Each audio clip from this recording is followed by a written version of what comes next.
Ooh, getting everything ready. Turn everything on. Awesome. And Facebook's on. YouTube's on. Well, YouTube's on. Oh, off to a lovely, lovely day. Hey, everybody. It's Louis Porter Jr. here for another episode of Transparency Agenda Daily, September 19th, 2016. And today I decided to do something kind of cool. I went back to a topic that I'm a big fan of because of some stuff going on this weekend. Got me thinking. So I said, hey, we'll talk about that. So I got my lovely props right over here. We're going to talk about some cool business strategies. We're going to talk about some Patreons that I saw going up, because apparently Patreon has become the new word of the day. So I like that some people are noticing it's the new hot word. You know, once again, I talk about it, people want to do it. I like that. Either I'm lucky or I'm just really good or maybe a little bit of both, but I'll take it. So it's nice to see that so many people are trying Pathfinder and, well, Patreon and Pathfinder ideas and finding ways to generate money, because that's really what this is about, generating money. This is a business live video cast, so we talk about all kinds of cool things. So today we're going to talk about free as a business strategy and kind of where that whole idea came from and what I think about free and stuff like that. Just fun stuff like that. Ugh. Hey, Troy, what's going on? Hey, Jeff, what's going on? So a lot of people, and before we get into the whole topic, you know,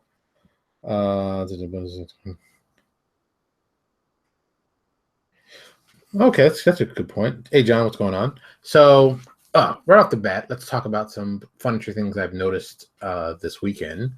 I've seen a couple people who are doing Patreon projects now that have come out. I know that Owen was talking about possibly doing one, which I think would be a great idea. I think, once again, Clinton Boomer and Owen should maybe come together and do one together as a team-up thing. I think that'd be kind of cool. I think people would be interested in seeing how that goes. On my own forefront, we've been working on our own one for LPJ Design. The guys have been working very hard on Infinite Dungeon.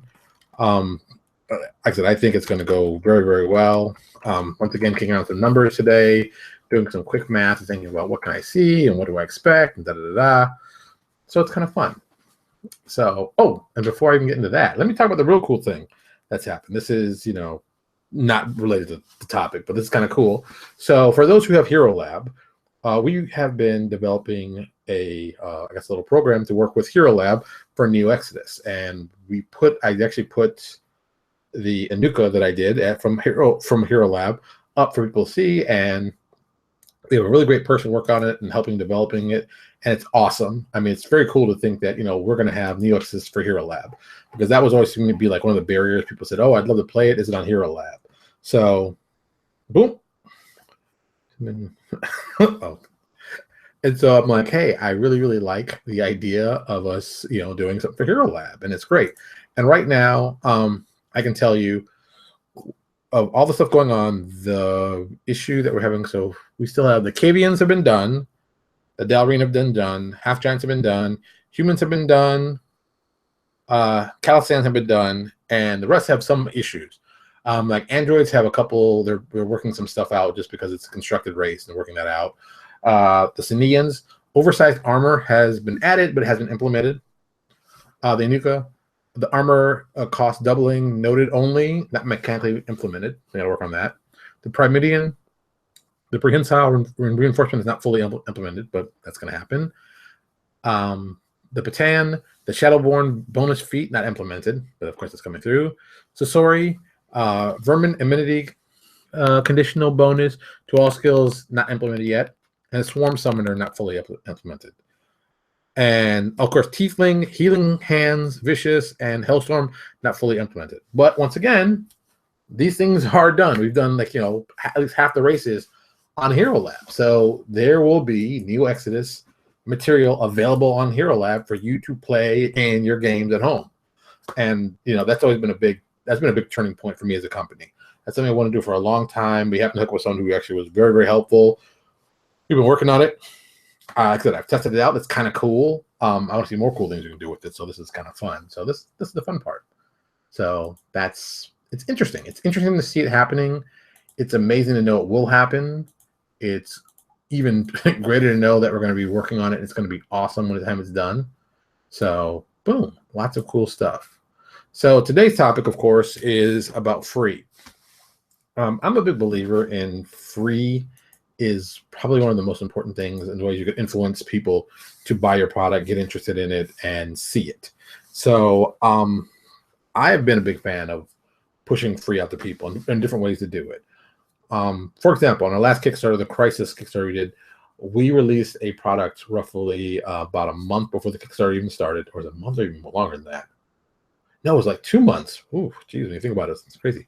2 months before the Kickstarter even started. So people had the adventure, they played it, they got excited about it, and then it just transferred over to them getting on and supporting the Kickstarter. And that Kickstarter raised, what, 400% more than we planned? Let me just confirm that, because I think it was 400% more. I'm an old guy, I forget sometimes, but I think it was 400%.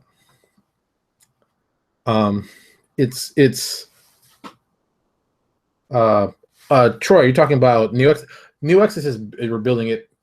All right, the Hero Lab file for New Exodus will be available when we release the product, which will be very, very soon.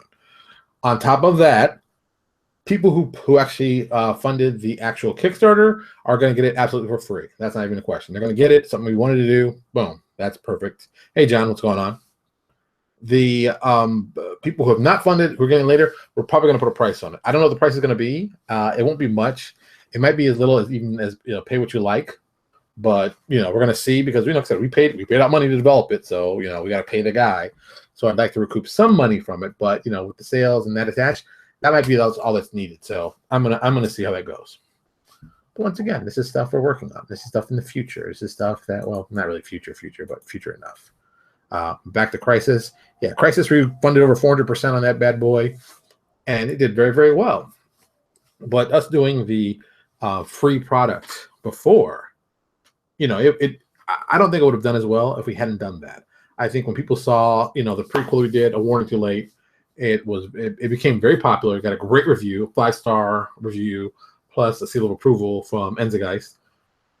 People saw it, they saw the cover, they saw they saw that, hey man, you're actually being serious, you're really doing some cool stuff. And we put a lot of material out for people to take a look at, and we tried to team up with third-party guys. I mean, we went all the way as we could on that. And I think we did a great, great job. I'm so glad people got involved with it. I wish we would have been able to do even more. Hey, Sean. And, things worked out as best as we could based on the information we had and what we did. So there. So in that instance, I use the free product to get people interested, to get them to try it. And here's a little gimmick. I'm not going to lie. This is what we did that I knew was going to work. And I rigged it. I'm not going to lie. I rigged it because I knew it was going to work, because I knew people would be interested. So we set it up so that when you downloaded it, we basically got your email address, so we could email you to get the direct stuff, because that's kind of what the whole point is. If I'm going to give you something for free, the pure marketer in me has to think, how can I use the free product I'm giving you to work for my advantage also? Because you getting a free product is great, thanks, bye, and you're going to just take off and it's not going to be a big deal. I have to think about, okay, how do I find a way that I can give you this free product that is useful to you, but also gives me the ability to contact you in the future to possibly get you involved in the Kickstarter or the Patreon or whatever I'm trying to do. Because free removes removes friction. I've heard them refer to it like friction. When you say, hey, would you like to get our product? Sure. Let me tell you all the stuff about the product. Bam, bam, bam. Oh, it's great. It's got all the stuff. Oh, and by the way, it cost $1. And then people go, ooh, $1. And that's when people start judging things like, oh, is it worth $1? Is it not? I don't know. And then becomes, that moment when money comes in, money causes friction, like, real quick, stop it like a break kind of thing. And it's very interesting that happens on basically anything that, where friction is involved, giving people a reason to pass up your product. But when it's free, there isn't a downside. Oh, the product's free? Well, it didn't cost me anything. So if it sucks, it just cost me the time for me to download it. And some people, it doesn't matter to them. But some people are like, oh, I don't know. But still, that's just me. I think free is an important move. The book I always suggest people want to pick up for free. This is Free, The Future of Radical Price. Chris Anderson wrote this how many years ago? It's an old book. It's a relatively old book, but it's got a lot of good information. When was this written originally? This is a first print. This is from 2009. 2009. That was later than that. Earlier than that, I mean. Well, 2009. So the book's about 6, 7 years old. Chris worked for Wired magazine, and he'd been talking about this online for a long time. And I read his articles online. And then when he collected it as a book, I got the audio book, listened to it. I said, oh my God, it's great. Finally broke down about the actual book. I have the audio book even on my hard drive that I listen to constantly. But actually buying the book, I said, I'm only this far in the actual book. But like I said, I've heard the book enough times that I can read it. I can read it pretty quickly. But I like to read it and absorb it. And if you didn't know, I'm a highlighter freak. Let me show you. I highlight everything. See, I highlight. I like to take little notes. I like that kind of stuff. So whoever gets books after me, like when I own them, it's always a sad estate because it's going to be just marked up. Like this one's just marked up. And he just talks about business strategies, how to get money. Basically, not just get money, but how to produce products for free and get money from that, and just ways to do it. Like free number one, direct cross subsidies, which I think works pretty well. Three-party market. Three-party market is okay, but it's more of a tougher system. You have to get more into it. Freemium, that's what we kind of have. I believe very much in the freemium model and the non-monetary markets, which I don't think is really a good one. But freemium, number 3, this is page 26 if you're interested in the book, which I have a link, of course, on the bottom for YouTube and on the top for Facebook that you can find more about this book. The freemium business model, you take different forms of tier. All right, let me just read it. Freemium can take very different forms, varying tiers of content from free to expensive. The premium pro version of a site, pro version of some software, and some of the features that are free, a free version. Okay, think Flickr and the $25 a year Flickr Pro. That's a good analogy. I think freemium is really the best model you can do because what it really does on the free level, it gets you automatically, hey JP, it gets you automatically interested in the product. It doesn't cost you anything, and you can test it out and try it for free. Lone Wolf, you can get Hero Lab for free. Doesn't cost you a cent. You can try it out, see if you like it. Did you like it? Yeah. Well, here's the full version. Hell, premium. Here's a full version. You got to pay $30 for. Was it good enough for $30? Yeah. You tried it out. It was a good product. It was well put together. It made sense. Made your character like it's supposed to. Put your own art in. Done and done. And that's like 90% of it right there. Just being able to get what you want the way you want it, and to test it out first so you can see if it's actually worth it. Because so many times you put money down for stuff and you don't think it's really worth it, and you feel scammed at the end, and you don't want to feel scammed. So I think that is an awesome way to do it. Just that's just my feeling on it. I think it's awesome. Some of you may not agree. Some might want to go the Kickstarter route, which I think is more risky, but better for you in the long run. It all depends on what you want to do, how you want to do it, how you want to, put it together. It's a business. You got to find ways that you can get in. And this book has a lot of just great ideas. You can find it on basically, let me see the one I saw on Amazon. They have a hardcover book. This hardcover, you can get the new version of it for $2.67. It's that cheap. I bought it so long ago. The book was originally $26. You can buy it for 10% what it costs and shipping. Or you can get the paperback. Good Lord. There's a used paperback version you can get for a penny. Or you can get a used hardcover for $161. You can't beat the price. Check it out. It's a good book. I think you'll find a lot of good information out of this. It's very, very informative. It has a lot of things that just will get you thinking about how to build your business. I think it's worth it. So that's my choice. And I say, check it out. You'll love it. Another one, this is more something I found online. Now, this is going to be one of those weird moments that I'm going to tell you about this, and you're going to be like, what? Okay. So I was looking at, all right, let me just pull back. A while ago, I did some research, and this is back like 3, 4, 5 years ago. I did some research about the DLC market. The DLC market for video games is a lucrative way that video games make money on content they don't bundle with the main game. Now, back in the olden days, someone described DLC like this, and I thought this was a great idea, and just the way you described it. DLC is like the actual main content is a burger. We get the burger, the full burger, yay, yeah. And the DLC is the Coke and the fries attached to it. So, you know, hey, you get the sandwich. Oh, I got the whole sandwich. Great. Oh, look, DLC. Oh, no, Coke. Oh, fries. Oh, maybe an apple pie. It's added on to the thing that's already completed. Now, apparently, DLC is taking a very different turn. DLC works like this. It's like, oh, I got a burger. That's just like a piece of meat and 2 pieces of bread. You want some lettuce? Well, that's the DLC. You want some ketchup? That's the DLC. Stuff that used to be part of the actual burger has now been saying, oh, we can make DLC out of this. So this has become a big issue with players and fans and all kinds of people. So it's gotten kind of funny, at least funny to me. Oh, yes, and if you're wondering, I'm drinking a little ginger tea tonight. A little ginger lemon tea. Good stuff. Good for you. So, you know, people have really gotten kind of mad because video games are $60 and then the DLC is like another 20.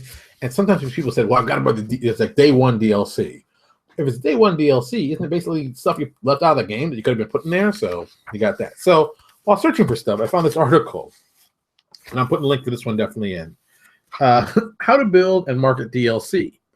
Now, what's funny about this piece, what's really, really funny about this piece is that it was written at GameSpy, and the guys writing it wrote it as like a comedy piece. Like it's funny and da-da-da, that's, oh, okay, it's joking, ha ha ha ha. But the weird part is there's a lot of truth in this. There's a lot of, you know, for all the comedy that's in here, there's a lot of actual truth that you can use, and you know, it's goofy, but it's kind of weird too. Okay, here's a prime example. I'm going to show you this list, and I'm going to read it to you. So this is the list they have on the sheet up here. Now, possible DLC by genre. Okay, that's what this is. You know, and this is, remember, it's joking, but it is kind of true. Like possible DLC by genre: fighting, extra characters, costumes that show off more of the female characters' butts. Yeah, that happens all the time. I mean, let's not kid anybody. Shooting, maps, multiplayer modes, unbalanced new weapons. Happens all the time. Sports, release annual full price title instead. Yeah, they love doing that. Action adventure, new areas, side quests, something other than a sword, shield, boomerang for Link. RPG, items, weapons, armor, quests, anything that makes sense. You know what that's talking about, but you'll get that. Strategy, new scenarios, maps, units. Racing, cars, tracks, modes that let you shoot out turtle shells. Yeah, that's fun. Party, yeah, party games. Mini games, motion controls that work. Music games. Songs, dead musicians' avatars. Exercise, routines, yoga pose, more where the game just compliments your ass.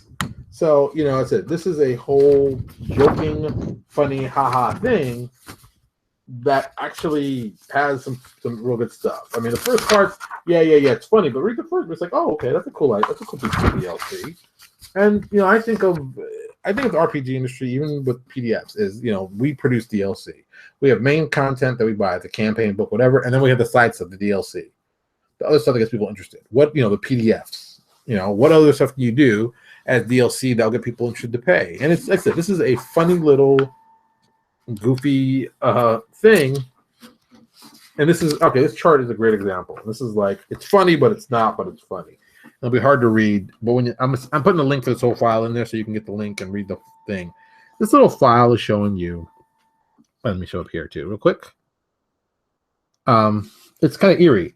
It's like, it's better to be free, to just keep my credit card up here, to burn it. It's okay. It's my life. So of course, if it better be free, Mass Effect 7? Is that Mass Effect 7? No, Mass Effect 14. But like, you know, just keep my credit card and closer to It's My Life, Call of Duty, and World of Warcraft. Now we all know World of Warcraft has got people all cracked up and had people cracked up for years. And these people, you know, have done it great. It's sad and it's funny, but like I said, this thing is just it's a crazy article. With that being, They did what they and I haven't used this yet, but I keep saying I'm going to do this, and they call it press release Mad Lib. I'm going to read it to you so you all see. Press release Mad Libs. So you want to do a press release on something cool?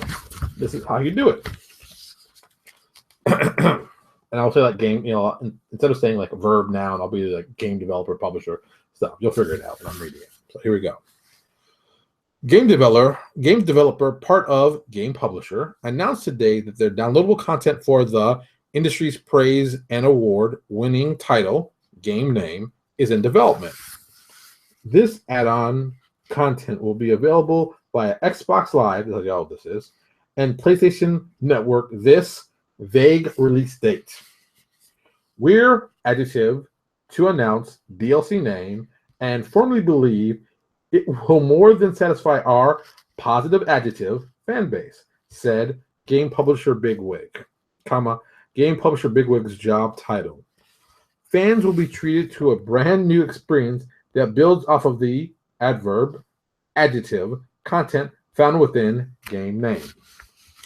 Game name is an adjective game genre that lets players explore an adjective world full of adjective, and adjective game name. Adjective, period. Game name raises the bar for aspect of video games in video games. A bar to be raised yet again with the release of this highly anticipated add-on content.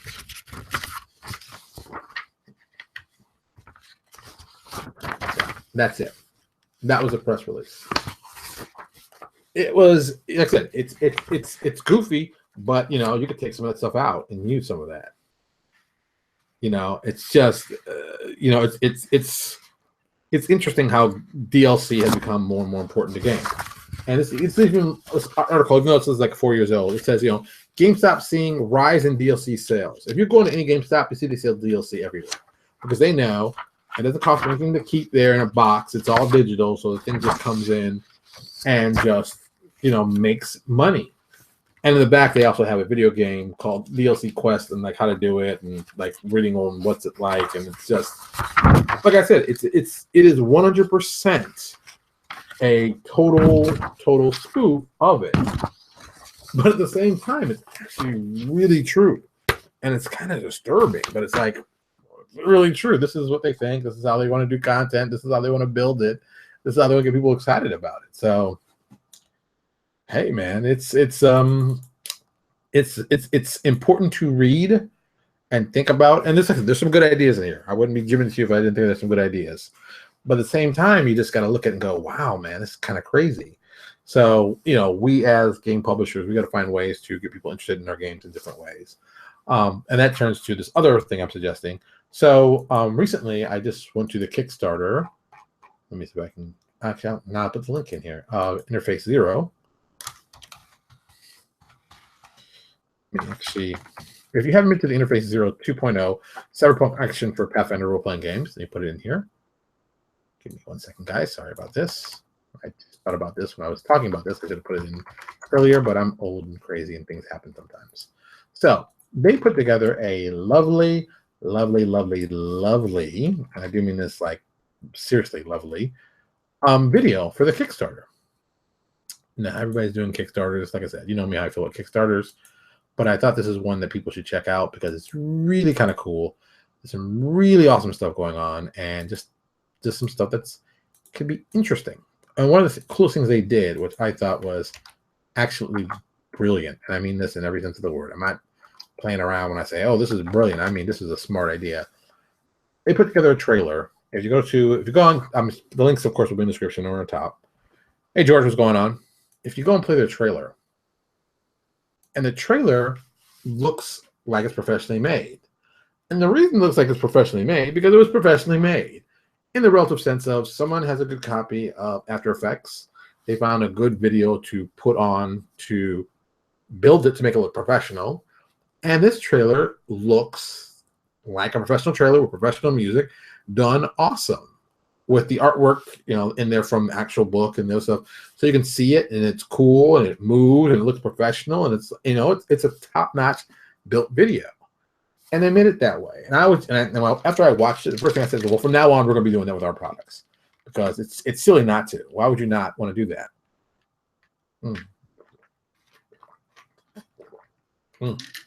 Why would you not? It's cool products. I mean, look, it looks. It looks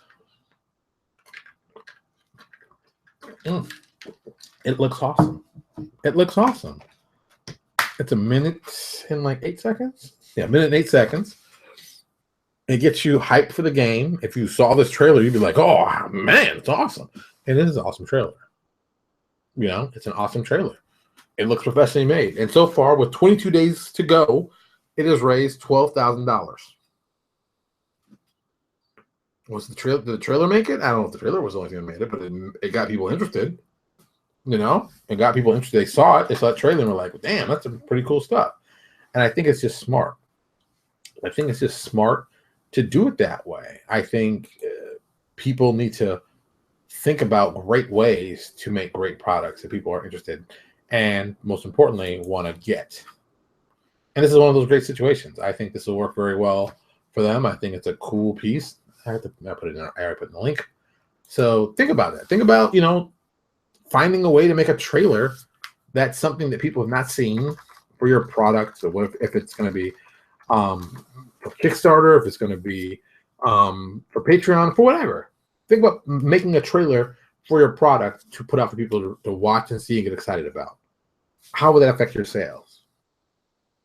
I don't know. I think it's important. I think it's a cool free piece you need to give out there. I think people watching a video of your thing going, "Wow, that's cool. I got to see that." You got it forever. Use it forever. You can keep promoting it forever with that. That's the cool part of the internet. You can keep promoting forever. It's just that simple. I mean, man, it's just that simple. it's just that simple. So here we are. So once again, time's already up. Talked about it. It happens so quickly. We get excited about a topic, we go on it, and by the time we get done, it's like it's already over. And I'm sure people are like, "Oh, I want to hear more about this. I want to learn more about this." Well, like I said, you can read the books and stuff I gave you. We'll give you great stuff to check out. Look at the trailers I suggest. Even check out video game trailers. I think if you'll check out, I go to BioWare. I think BioWare has some of the best trailers yet. Blizzard has some pretty good trailers too. But I'm definitely a BioWare. I'm a BioWare snob. I think Mass Effect has some of the best trailers put together. I think if you watch Dragon Age, I think Dragon Age trailers are great for fantasy ones. I think they give you that feel. And I think that's the kind of thing we got to translate. We have to make things like that for our products that translate to make the excitement that people see and then say, "Hey, I want to play it." So I think there's ways to do that. I've been looking at a website called Video Hive. They do After Effects, and they'll try it. The video the video you're going to see when you go to Kickstarter was done in After Effects. After Effects is, I'd say Photoshop for films, and it's a cool look, and it helps it out. And someone like me, I know Photoshop. I know a lot of the Adobe products. I dabbled in After Effects, but not really. But I'm looking at Video Hive to find a good mock-up template to build for a trailer to put up to promote our Infinite Dungeon. And I found a couple that I like, but like I said, I don't know the program that well, and I got to buy it, and I got to see what's going on. You got to buy the music for it. But even at that, I'm like, man, this is an awesome piece. And something like Infinite Dungeon, we're planning to, have that run for at least, we'd like to do a 20 level dungeon. 1 level a month, 20 months. It's nearly 2 years worth of a dungeon. 2 years. You don't think that trailer's gonna be played time and time again when people see it over and over and want to check it out? Yeah. So do yourself a favor. Think about different ways you can approach the business. There's so many good ideas out there, so much new stuff. Just try different things. One of the things that JP, I'll talk about this real quick. JP, I'd always talked to him when he first came on to work with us. I was like, look, I want to learn more about this living campaign. I think that's an important thing. And JP understood living better than most people I knew. And I think that was an important factor to the success for New Access for a long time. I've said that many times. I think that if you can develop a living campaign for your game that you're working, and if it's something like for Pathfinder related using what they have, it can only be better for you. And, ways to help out, Hero Labs file. Boom. Make characters for it. Already characters already made. Great. Boom. I can just go and play. You kind of want that feeling. You kind of want people to be like that. You want to say, "Oh, I found something really cool. I love it. I want to play it. Let's go." That's what you got to do. So there you go. All right. That's it for tonight. Thank you for stopping by. I always appreciate everybody stopping by. As always, check out our YouTube page. That's right. If you're not watching us on Facebook, check out our YouTube page. Subscribe. We always need subscriptions. I don't even know what the current count of subscription is. Let me see. We might have gone up. We might have gone down. I'm hoping we went up. So we're trying to get to 200. Oh, good. We're only 7 away. We're at 193. 7 people away. So if you know 7 people, you know, 7-2, have them subscribe. We'll see if we do something cool. I'm sure we'll do something cool. I'll find something cool to do. So come on by, subscribe. It's lots of fun. Plus, you can see us here on Facebook. You know, that's our direct. This is my phone. You can see this one, and up here is the YouTube one. I just, like I said, I like doing both these at the same time. It's nice. You get to see my lovely office with this, well, on the actual, the big empty space of books I should be doing something with, and some other stuff I got to do. I'm sure people are like, "What's the X for?" Don't worry about that X. That's not important. You don't need to worry about that. You can't see it on Facebook. You can see it on YouTube. You don't need to worry what's going on back there. Just worry what's going on right here. Good stuff. Magic. So that's it. And as always, we appreciate you coming by. Tomorrow will be Tuesday Publisher Breakdown. I think I'm going to find someone I'm going to rip apart. Maybe a friend, maybe someone I hate. We'll see how exciting that'll be. A lot of good people are starting to do new projects. Maybe we'll talk about some Kickstarters where I'm like, that's a dumb idea. Why would you try to do that? What do you think? That could be interesting also. I like to have fun. You never know with me. All right, everybody. Thank you so much. You all have a good evening, and I'll talk to you all later.